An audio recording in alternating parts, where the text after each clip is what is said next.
Математика сабағымызды бастайық. Бүгінгі сабағымыздың тақырыбы кері есеп. Бұл сабақта сен кері есеппен танысасың, кері есепті шығарып үйренесің. Балалар, бізге мынандай есептер беріпті. Осы есептерді салыстырайық. А нұсқасы: Дамир 7 қызғалдақ және 10 сарғалдақ пиязшығын сатып алды. Дамир неше гүл отырғызады? Келесі А нұсқасы: Дамир 17 қызғалдақ гүлін отырғызғақшы болды. Бірақ ол 7 қызғалдақ және бірнеше сарғалдақ пиязшығын сатып алды. Дамир неше сарғалдақ пиязшығын сатып алды? Дамир 17 қызғалдақ гүлін отырғызбақшы болды. Бірақ ол 10 сарғалдақ және бірнеше қызғалдақ пиязшығын сатып алды. Дамир неше қызғалдақ пиязшығын сатып алды?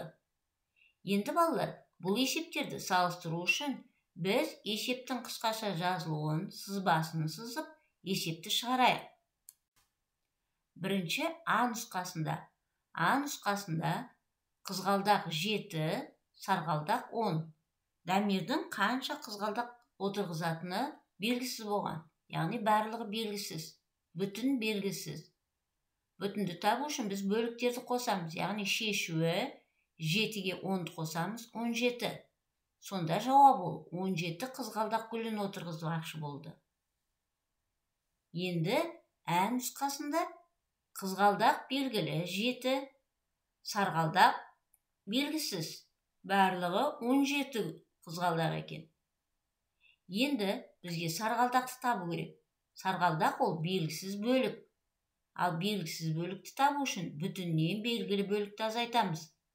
Яғни 17-тен 7-ні азайтамыз, сонда 10. Жауабы 10 сарғалдақ екен. Енді Б нұсқасына қарайық.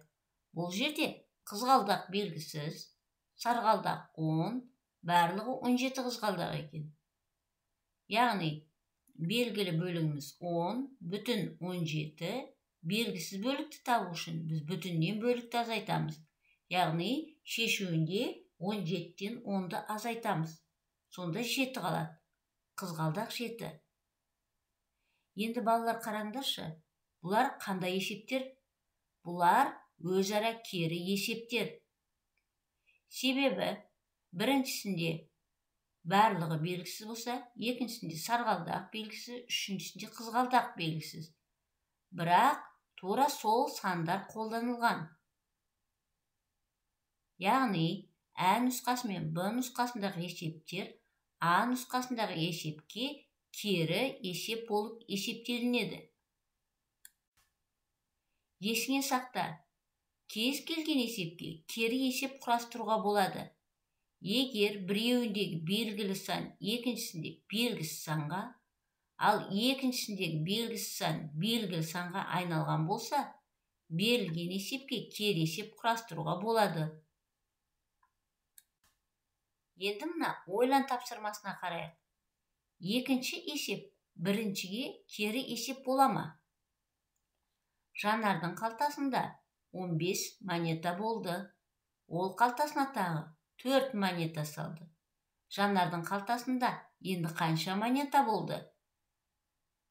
Бұл есепті шешіп көрейік. Яғни қанша болған табу үшін біз 15-ке 4-ті қосамыз. Сонда 19. Жанардың қалтасында 19 монета болды. Енді екіншісіне қарайық. Жанардың қалтасында 15 монета болды. Ол сауда жасағаннан кейін 4 монета қалды. Жанар қанша монета жұмсады? Есепті шешіп көрейік. Яғни қанша монета жұмсаған табу үшін біз 15-тен 4-ті азайтамыз. Сонда 11. Жауабы 11 монета жұмсады. Енді екінші есеп бірінші есепке кері есеп бола ма? Дұрыс айтасыңдар, болмайды. Себебі бұл жерде 15, 4, 19 сандар бар. Ал бізде екіншісінде 15, 4, 11 сандары.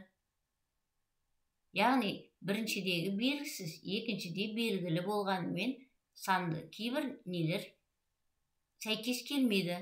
Сондықтан бұлар кері есеп болып есептелінбейді екен. Енді балалар, оқулықтың 67-ші бетіндегі шығарып көр, орындап көр тапсырмаларын орында. Ал жұмыс дәптерінің 63-64-ші бетіндегі тапсырмаларды өз бетінше орында. Жарайсыңдар балалар, өздеріңді мынандай смайликтер арқылы бағалаңдар.